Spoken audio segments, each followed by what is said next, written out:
Ryan McKenzie owns a small coffee shop in New York City. And while his cafe works at half of its capacity, you can't say the same about McKenzie. He spends every spare minute cleaning up coronavirus-related trash from the city streets.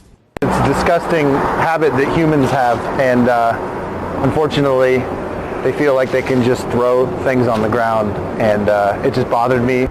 Days after the strict lockdown measures were imposed in New York, residents were happy to see a clear, clean sky over the Big Apple, until they looked down.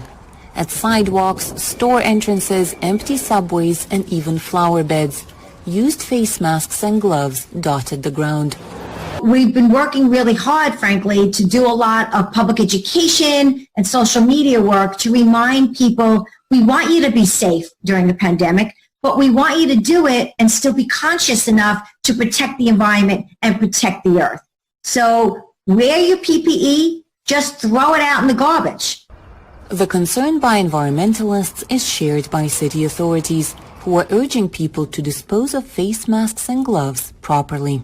Yet the look of Manhattan streets shows that not everyone is following these recommendations, which is especially detrimental because municipal street cleaning has slowed down considerably during the quarantine.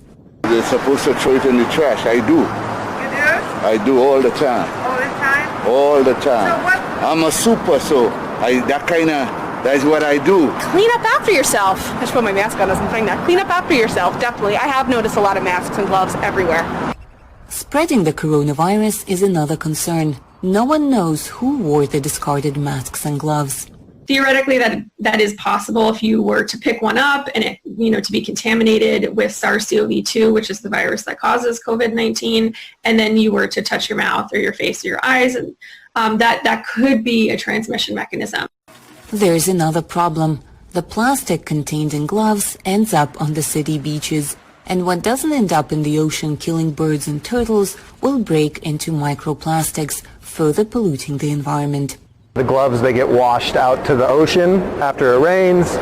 And while McKenzie cannot speed up the city's cure from the coronavirus, he is at least trying to keep the city clean while everyone waits for some return to normalcy. For Nina Vishneva in New York, Anna Rice, VOA News.